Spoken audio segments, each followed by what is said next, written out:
What is up, Serie A fans? This is a very special edition of Stoppage Time. I'm your host, Cliff, and we're going to get a little bit of the maintenance out of the way in a second, but we have a very special guest today. This is going to be a deep dive into Hellas Verona. We have Richard Hough, who does Notes of Verona. He has a book out, a few books, right? If I'm not mistaken, Rick? Yeah, two books. Notes from Verona and another book called Vita's War, which is set in and around Verona. Awesome. Yeah, I mean, I actually want to take a read on those books. I'm going to look those up because I really want to get into a little bit more of the history of Verona. But obviously, you are the expert on Verona. We're going to go into a big deep dive in a few seconds. But before we get into it, a little bit of the business side. This pod is brought to you by our team at All Juve Cast as well as Striped Hearts Apparel. Go get some of that gear. It's really comfortable, really quality gear.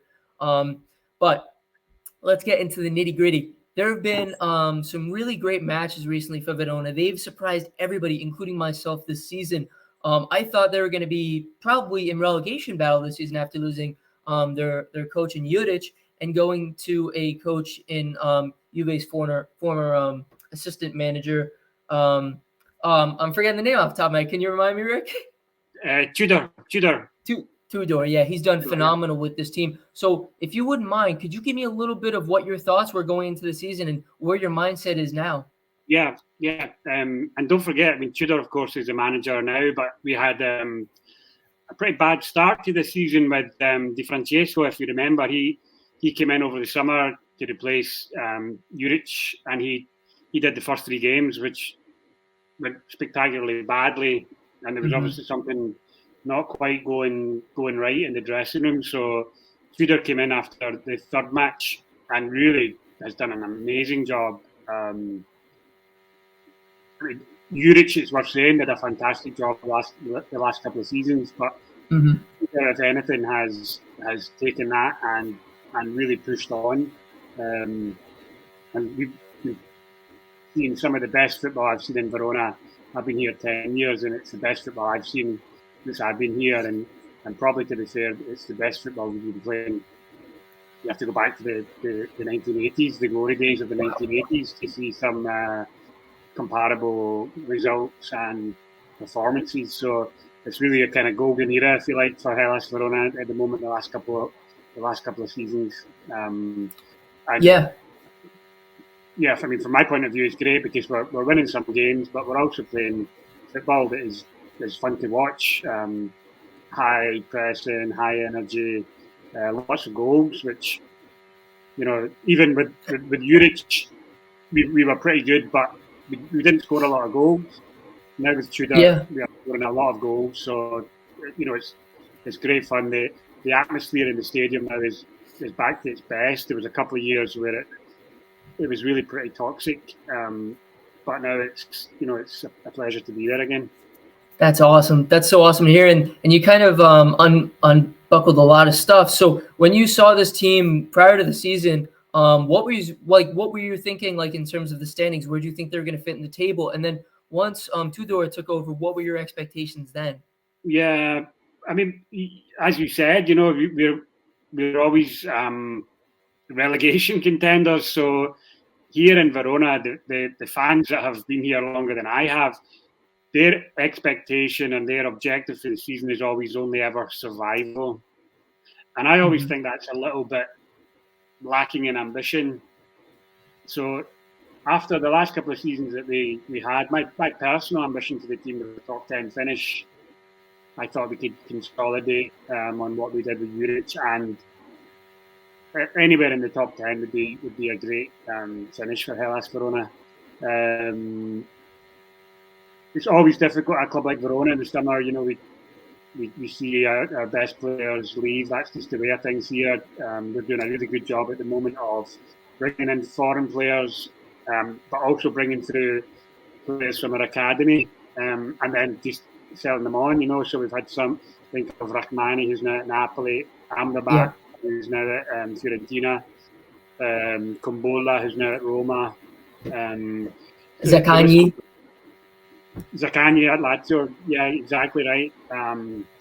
So the problem for us is always, how are we going to compete when we're losing our best players? But somehow we've managed to, I think, retain the core identity of the team, Mm-hmm. which is built around kind of Veloso, Lazovic, Faraoni. Retain that core identity, but then bring in some new players. And again, it's a mixture of people coming, unknown players coming from overseas, guys who've struggled a wee bit elsewhere in Serie A, maybe who have been given a chance here, and then a few youngsters as well coming up through the ranks.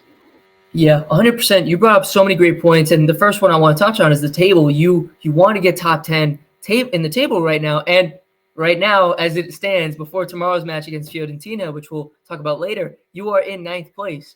You are only a win away from leapfrogging Fiorentina to being in 8th place and really close to a European competition spot, which is absolutely huge. How much, from a fan's perspective and from that fan base's perspective, how important and how much of a win would it feel like to make it into that? I see you smiling already, into that European competition. I tell you why I'm smiling though, because I would love it.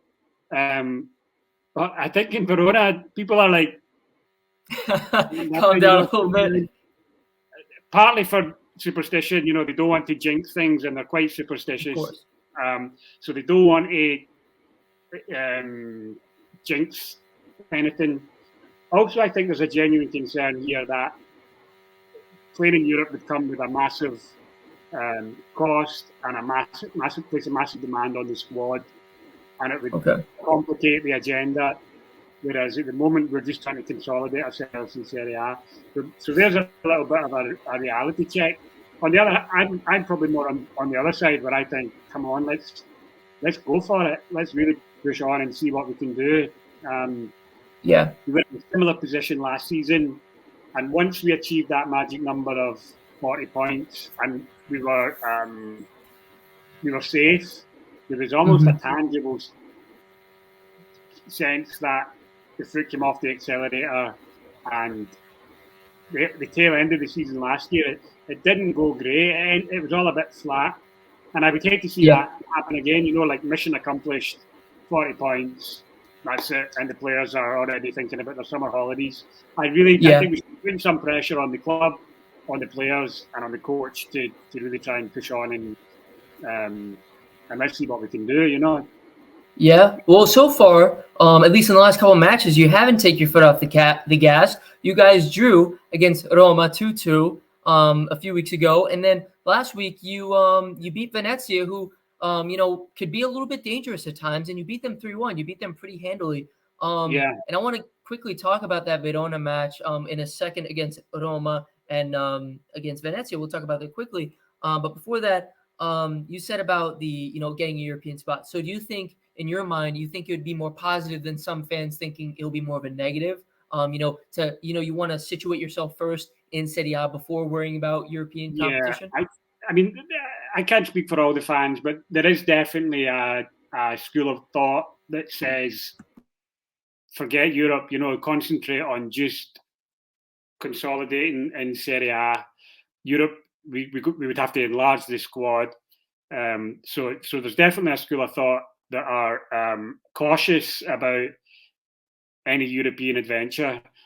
On the other hand, there are also the fans that would just love to have a European game, because you have to go back again to the glory days of the 1980s for Verona playing in Europe. So, there is also, it would be a massive thrill for a club like Verona to be playing in Europe. But Verona fans, I think they're always, and this is born out of years of yo-yoing up and down. Years also in the kind of lower echelons of the game. So there's a kind of a realism and a skepticism, maybe. Skepticism, yeah. Just like, okay, let's not get too carried away. And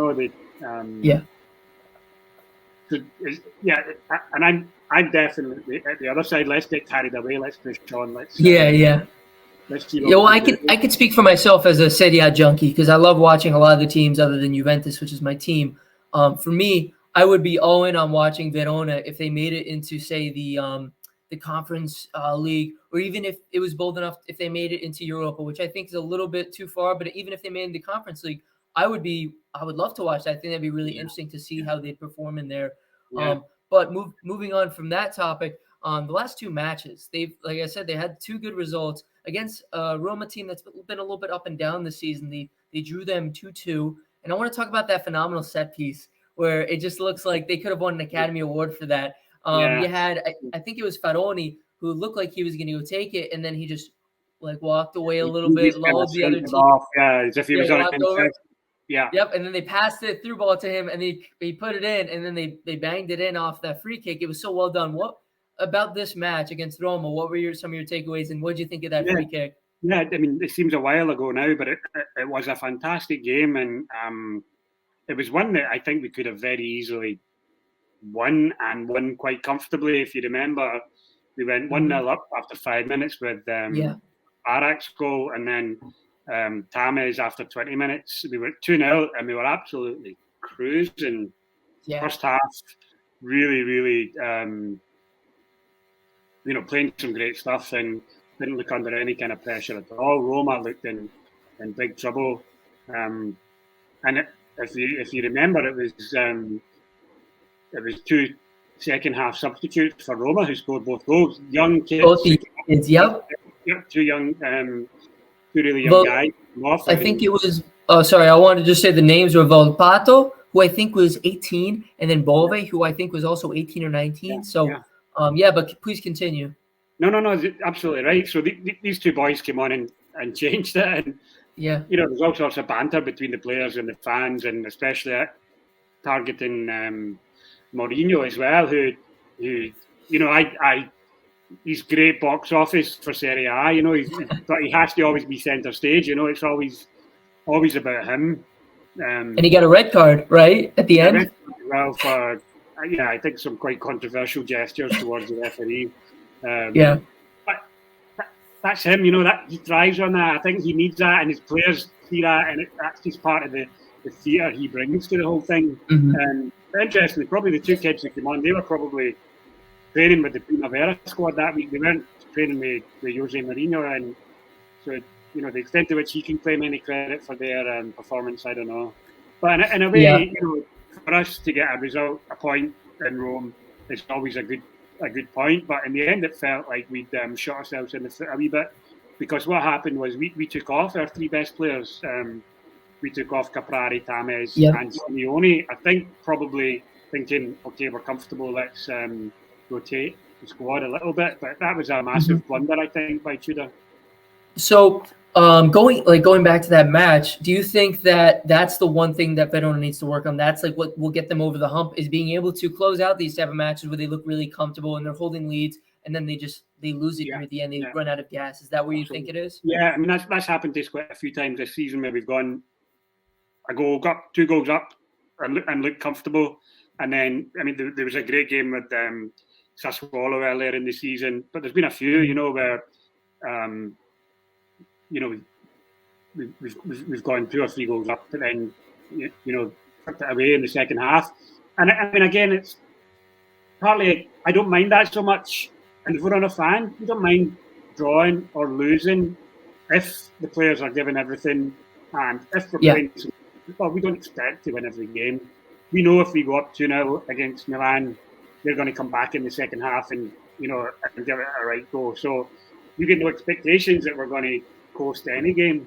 But if we're going to be serious and move on to the next level, then I guess we do need to think about how we see out those games. And that's part of having a big squad, players that you can bring in. Absolutely. And then before we talk about that amazing set piece, I want to say about the results. We have seen Verona get some really good results this season. We already saw them beat Roma, and they drew them. They beat Sassuolo, who can be a difficult side at times. They've drawn Fiorentina already once this season. They're playing them tomorrow, which we'll talk about. They drew Napoli. They beat Lazio. They beat Lazio, and then they beat Juventus earlier this season, my team. So, I mean, there's a lot to be said of that. I don't think that's just dumb luck. I think that's coaching, good coaching. It's good, good aggression from the players. It seems like they want it. So I think this is a team that can really make a difference. But now I really want to talk about that set piece, because that's something from the training grounds. What did you think when you saw that? I I think it was because I think you could see the reaction from Tudor immediately after on the television, and he seemed to turn straight to his backroom staff as if to say, "Look what we've done! Look what we've done! It worked! It worked!" Yeah, no question that was something that they'd been working on. You can question maybe the defending, but when a player does what Faraoni does, the defenders do switch off. They think, "Oh, it's okay, he's pissed off or He's something." walking. He's not interested. So defenders do switch off, and it just takes that 30 seconds of lack of concentration. Ding, you're in. Yeah, 100%. And when I saw that, it brought a smile to my face because I'm like, that's what they train for. This is what they train for set pieces for these moments where you catch teams sleeping and then you just jump on them. So that was just wonderful to see. But now the next game I want to talk about last week was Venezia against Verona. That was a pretty solid victory, 3-1 Venezia. What did you see in that match? And is there anything what worried you, or what is a positive? What were some negatives that you saw? Yeah, I mean, it was another wonderful occasion. That was at the Bentigodi on Sunday afternoon at 3:00. So it's the perfect classic Italian kickoff time. So you can have your lunch with your grandma, a couple of glasses of wine, and then go to the stadium. So it's just the absolute classic. It doesn't happen that often now. You get that Sunday afternoon kickoff with the scheduling and the television. So when it happens at home, it's always nice. Always a really nice atmosphere around the stadium. The sun was shining, and where I sit in the Poltrone Est, you've got the sun right in front of our face. So that all afternoon, baseball cap, sunglasses, couple of beers. So that's definitely the positives. Apart from anything that was happening on the pitch, the atmosphere is really positive around the stadium as well now. It was sold out. The Cova was sold out. The East Stand was sold out. There were about 500 or 600 fans from Venezia as well, and they made a lot of noise, particularly in the early parts of the game. So really good to see. Although the stadium wasn't full, I think there's still a 75% capacity limit. Really good just to see that kind of positivity and atmosphere around the football stadium. And then on the pitch, it is a potential banana skin. These are games where in the past Verona might have struggled. But I think really we kind of dominated that game day and away. They got a goal, I think, after 80 minutes to pull one back. But I think 3-1 was probably a very fair result. We played some great stuff, and another hat trick for Simeone, which he's been superb, and it's just exactly what we've been looking for a couple of years now. I mean, basically since Luca Toni in the 2013, we haven't really had any striker who's capable of scoring 10, 15, 20 goals in a season. So if he can push on and do that, then we're definitely in business. Yeah, 100%. So obviously you live in Verona, you live in that area. So I need to get some of that because I want to go to Italy. That's my goal, is to go there, and I want to go see some matches in person. I know what you said, it was 75% capacity, but when we watch these games on TV, it doesn't sound like it's 75%. It sounds like it's absolutely full and the fans are roaring. You love to hear it. So give us a little bit of that insight into the crowd and just like what's the feelings? Is it just a pure feeling of euphoria when you're in the stadium? Yeah, not always, especially with a club like Verona. And I think for me, that's been the fantastic thing about it. The last 10 years, I've had a season ticket there, and it's not by all means euphoria. You know what I mean? It's a lot of pain and misery and suffering as well. So, but that's what makes those high points even better. And we had a couple of seasons there where we were really struggling with form, and the team were rubbish, and there was a real toxic atmosphere around the stadium. Whereas that's all in the past now. Juric, 2 years he had, he's consolidated things, and now we're playing great football, and the whole stadium really is behind the team. The Curva, as you know, the Curva Sud at the Bentigodi, that's where the kind of most loyal, if you like, the most passionate, the most noisy fans gather behind the goal there. And they'll make a lot of noise, whether you're winning or losing, or so they're always there, and even when we're down in the lower levels, they'll always be there. They'll always be cheering on the team. They'll always be making a lot of noise. So the difference probably now is the other parts of the stadium are filling up as well. The other parts of the stadium are bringing a bit more noise, a bit more colour, a bit more enthusiasm, and it's great. To give you a taste of it, my son was playing football in the morning, so I had football with him in the morning. Then we kind of rushed on the bikes into the stadium for lunch. Grabbed a sausage sandwich from one of the lorries out the back of the stadium, quick can of beer, and then into the stadium. And in there you see friends and you see colleagues and you see neighbours and you see people you play football with. So it's a great place just to come together. My boys have got friends that are there as well, so you can sit together, you can enjoy the game in the sunshine, and it's really a fantastic atmosphere. It's safe. That's amazing. Fun atmosphere. It can sometimes be, as you'd expect in Serie A football, especially a club like Verona. It can sometimes be a little bit rambunctious. Yeah, exactly. Yeah. And of course, stuff's gone on in the past as well. Hopefully, that's all behind us now. But no, it's fantastic. It's a great way to spend a Sunday afternoon. Especially when we're playing well, and especially when we're winning. Yeah, that's amazing. Because sometimes in some sports, I would say sometimes in American football, it's not always the most conducive to being able to bring a family and bringing kids.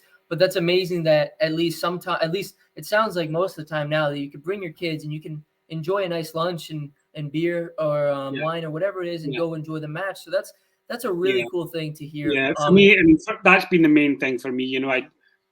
My oldest son is 13, and that's been our thing. For he started going when he was 5 or 6. Wow. So we would go. He's now a wee bit older now, so he'll pick and choose when he comes. My other son, who's only 7, he's now started to come. Just the last couple of games, he's come. So it's a great way for, I say, fathers to bond with their sons, but not only. There's girls that go, there's mums that go, so it's just a great experience where you can express some emotion, the colour of it, the passion. Different people have different experiences. If you go into the Cova, sorry, that's my phone. It's okay. I don't even know what it is. Yep, no worries. Okay, sorry about that. No worries, we're live. It's okay. I'll put that on mute. Hold on, see if I can get it on mute in case the phone might. No worries at all. But to your point, while you're doing that, I want to say I just love that. This is what culture is all about. It's about everybody being able to be involved. Everybody can love the sport. Everybody can go have a good time. And that's why I love it. It just brings people together. Yeah.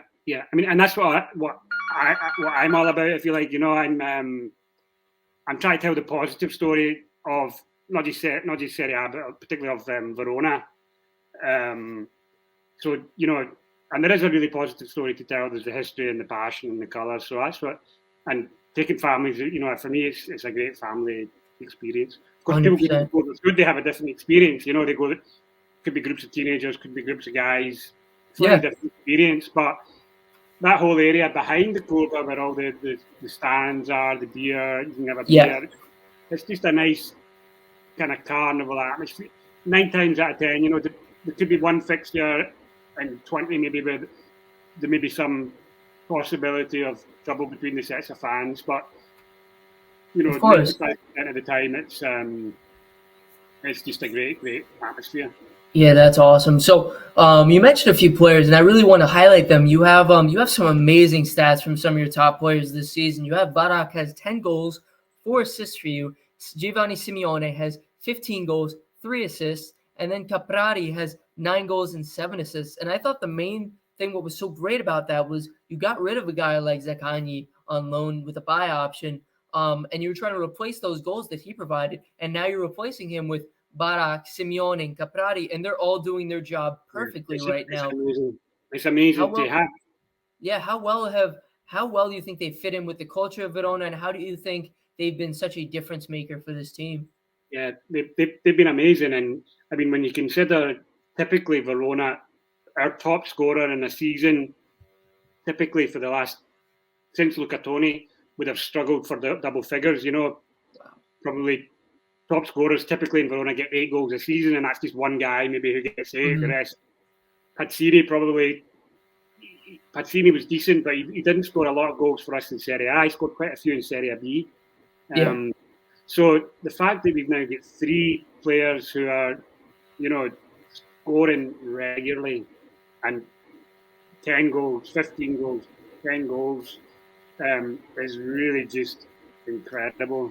And as phenomenal as that is, sorry to cut you off, but I want to say, as phenomenal as that is, does that worry you that a bigger team might try to poach them from you and try to take one of your top scorers and contributors from your team? But maybe, is it a good thing because then you bring in some more money and you replace them, or do you think it's something that you don't really want to mess with?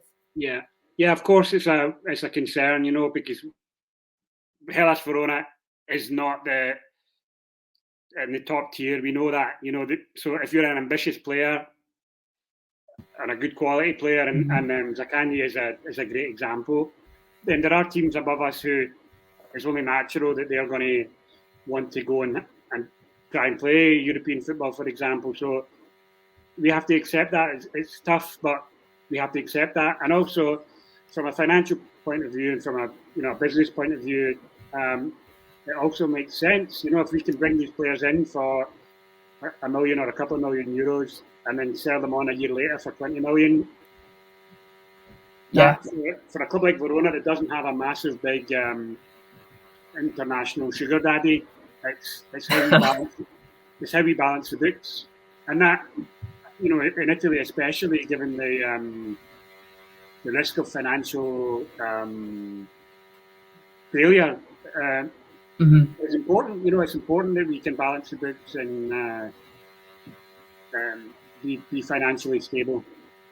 Yeah, and that actually brings me to my next question, and I'm going to get into a little bit more in depth into the squad in a second. But based on this team that you're seeing right now, what do you envision the club's project and goals are for this team? Do you see it being a team that's going to be buying players at a small price and try to resell them, or do you think they have a higher ambition of continue building and actually trying to make it towards a European spot?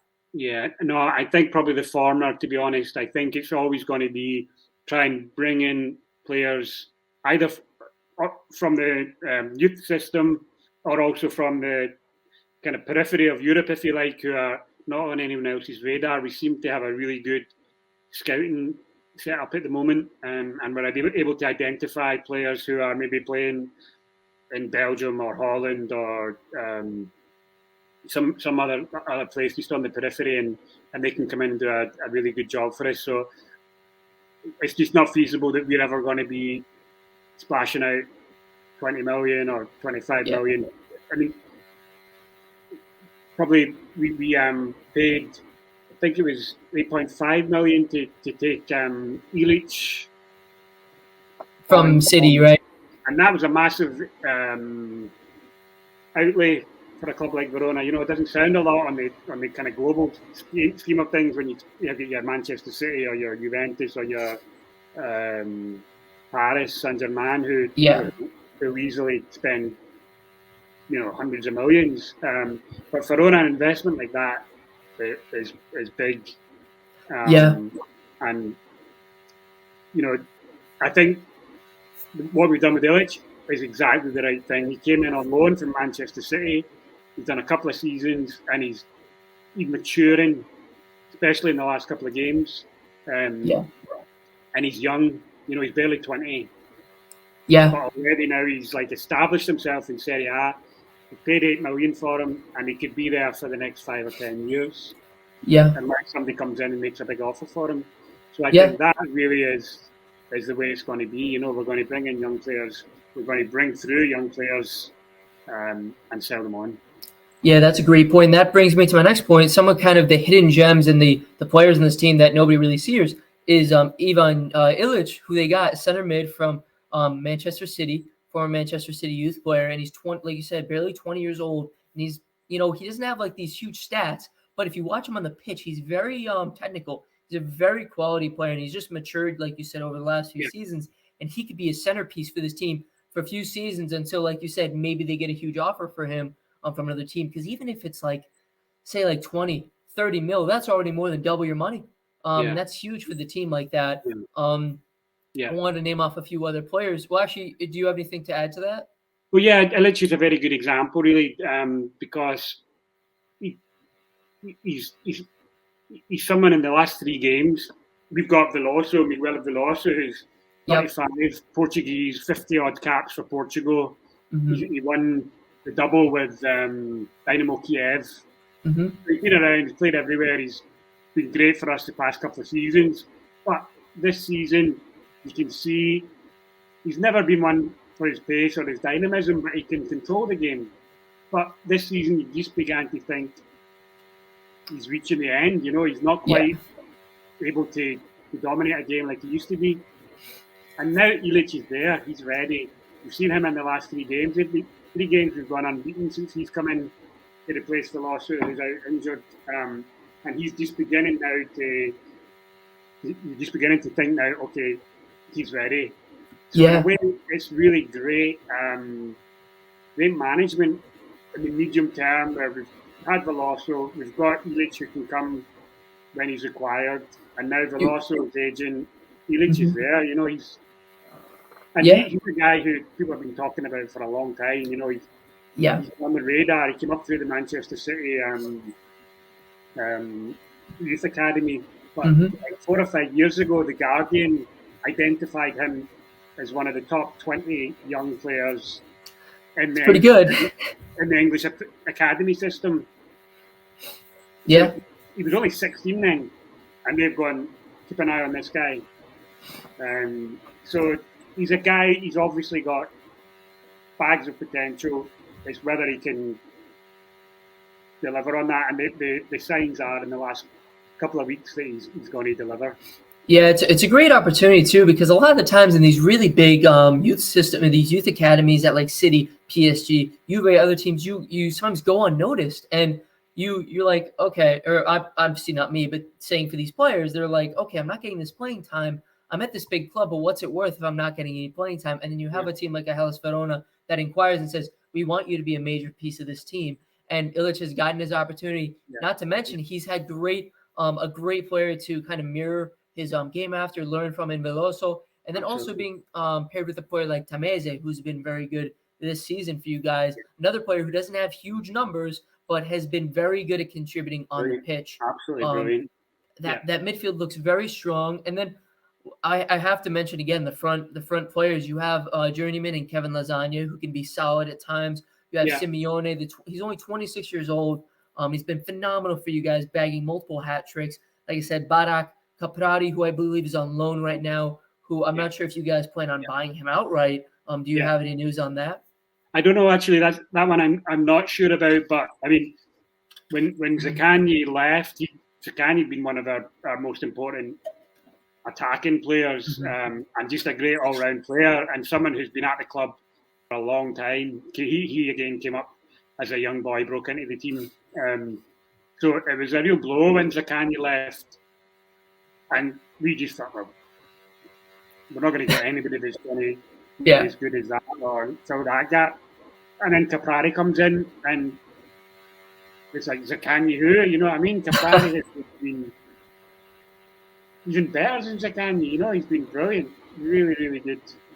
And that something, for whatever reason, it's difficult to put your finger on.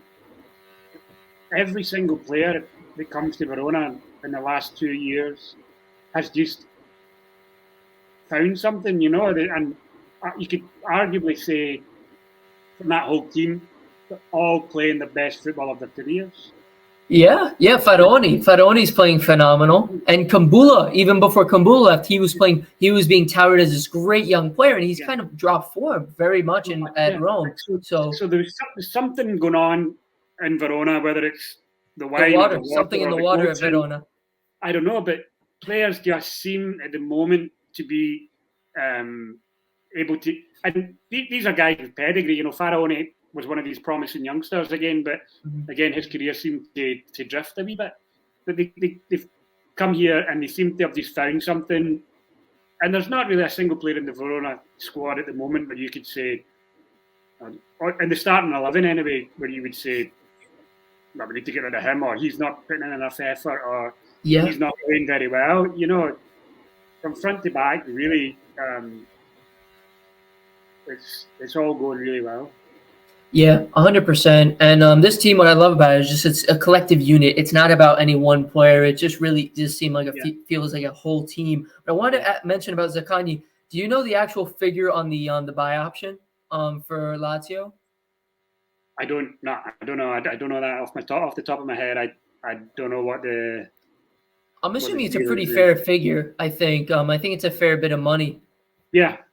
No, I mean, I think Verona are set to get like 20 million for Zaccagni, I think so. Yeah, that's great for the squad development and continuing to build the squad. Continue, please. I'm sorry. No. You just hope it does get reinvested, in some way. It comes back in it. But so far, the signs are that the club president is willing to put his hand in his pocket and reinvest some of that money in the right circumstances, with Illich, for example. So I think, in the right circumstances, with the right player who fits the kind of short, medium-term plan, then I think there is a willingness to invest where necessary. Yeah, and this wasn't even mentioning, we didn't even mention Lovato, who left, and his, you guys I think you guys get a decent transfer for him from Atalanta. And then also, like you said, Faroni's been phenomenal this year. He's really surprised a lot of people. And then even a player that I wish had never left because I thought he has tons of potential is Kevin Hough from right back.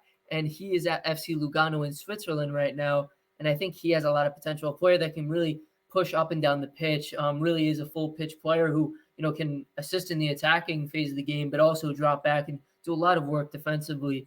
So I think this team is really shaping to be something special. But I really wanted to get your thoughts on, this upcoming match. Fiorentina is coming up tomorrow at, I think it's 9 a.m. Eastern time, my time, and then I think it's 3 p.m. Italy time, which is, like you said, one of those perfect afternoon matches. Yeah, it's a Sunday afternoon classic, and it's in Fiorentina in Florence. And there'll be quite a few, I think, going down from Verona to watch that game, because you probably know there's a gemellaggio between the two clubs. There's a friendship between the two sets of fans. So it's always a kind of good day trip. You can just about do it in a day from Verona on the train, go down in the morning, get a nice steak for lunch and a glass of Chianti, and then go to the stadium. Beautiful spring day down there. I'm sure it will be as well. As long as it doesn't rain, the open stadium is lovely. Yeah, Rick, you're making me jealous over here. I wish I could have a steak and a nice Chianti right now. I'm not going, so I'm kind of fantasizing a wee bit myself. Unfortunately, I'm not going tomorrow. But for those that are going, it's always a good day, and it's a very different environment as well, because obviously there's a kind of funny the home fans will sing in support of the away team, and the away team will sing in support of the home team, and it's a bit kind of. I find it a little bit strange, to be honest. It's like the opposite of what you expect between sets of fans. But for that match, also with Sampdoria is the other one with Verona, there's always a good relationship between the two sets of fans. That's really cool. I would never have expected that. That's really interesting. So they both kind of cheer each other on. There's really no animosity. Yeah, and especially in times of strife, if we're in difficulty and we're playing against Sampdoria, if we're in a relegation dogfight, the Sampdoria fans will really get behind the Verona team. They'll start singing Giallo Blu, and the same works the other way. We'll sing in praise of Sampdoria and Fiorentina. So it's really quite strange. And also you get the intermingling of the fans. There's no policing and there's no segregation really between the two sets of fans, because there's no need.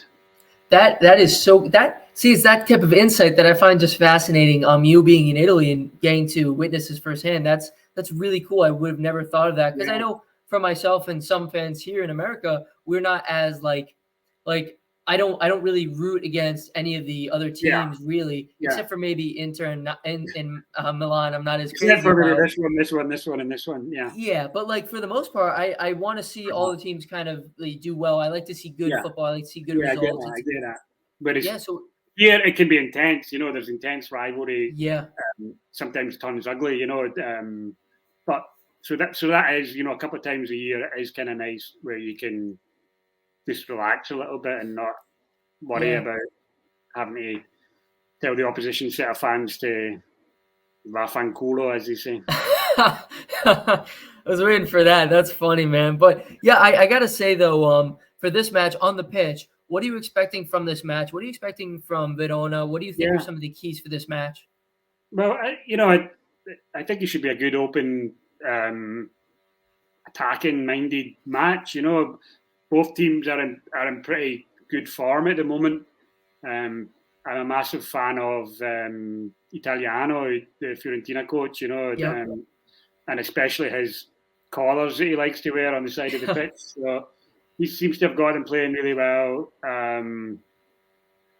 And, you know, we're in a great run of form as well. They're just, as you said at the outset, they're 2 points above us in the league table. So, you know, it's a big game. If we get 3 points, then we jump above them. You know, if they get 3 points, then they're pushing on up into that European zone. So there's a lot to play for between the two teams. Yes. So do you think this one's going to be a little less friendly than, like you said, it usually is? You think there's going to be a little bit more competition? Sure. I mean, because the friendship is between the sets of fans. So on the pitch, I expect it will be a fiercely contested game. That's the irony in a sense here, is that the fans will be kind of having this love-in, but on the pitch, hopefully there'll be a good, and usually that's how it is, you know, because sometimes the fans can get a bit upset. They're like, hold on, we're friends, don't go flying into these tackles, you know what I mean? So there's that irony, I feel like. But I expect it will be fiercely contested, given what's at stake and given the form that both teams are in at the moment. Yeah, 100%. What I would say, I want to ask, what's one thing about Fiorentina's team that worries you right now in this match tomorrow? What is one thing that you'd have to pinpoint? Yeah, I don't know if I would identify anything in particular. You know, I'm more concerned, you know, about how we play, to be honest. Fiorentina's general form, I would say, you know, puts probably as slight favourites. I would say they're playing at home as well, and I mean they've got a bit more strength and depth probably than we have on the bench as well. If you think of like somebody like Callion who can come on, even Amrabat, I would love to see Amrabat come on and play and see what he can do. But Torreira is a great player as well. Really impressed by him. You know, the first half of the season. So yeah. How do you see it going? If I can ask you a question, how do you see it going? What's your prediction? Of course. I love that you're asking me the question. So for me, I have my own agenda because I really love Italiano and I want to see Fiorentina make top 6 because I called it at the beginning of the season. So I want to see him make top 6 just so I can tell everybody I called it.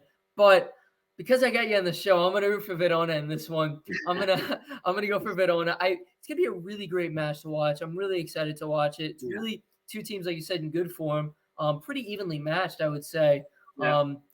But if I had to give it a score, because you're here, I'm gonna give it 3-2 to Verona. I'm gonna go with Verona 3-2. I like that. I gotta make my guest happy. But so I need to ask you, Rick. Give me a score. What are you thinking for this match? Yeah, well, you've gone for 3-2. I'll go one better. I'm going to go for 3-3. Okay. I like it. I like you're not being overconfident, but you're also not, you know, downing your team, which I like. No. I think there'll be plenty of goals, and I think it'll be a great afternoon. You know, in the sunshine in Tuscany, with the fans. Look out for the fans as well, because I think you'll see them. The Fiorentina fans will have Verona flags and stuff like that. So look out for that as well. It will be a nice atmosphere. 100%. It's gonna be a beautiful day for Calcio, and then that's just about it for our show. I want to thank you so much again for taking the time out of your busy day to hang out with me on this show. It's been a really fun time. Yeah, thank you. It's just been really fun to talk about Verona. It's a nice change of pace because I haven't been able to talk like specifically about Verona, and we're trying to do a series where we have more, more fans of less talked about clubs like Verona, Fiorentina. We have a Fiorentina interview coming this Tuesday. We'll be recording it, guys, to get your questions in, which will be fun because it will be probably a little bit different than this one because we're going to be recapping the Fiorentina Verona match.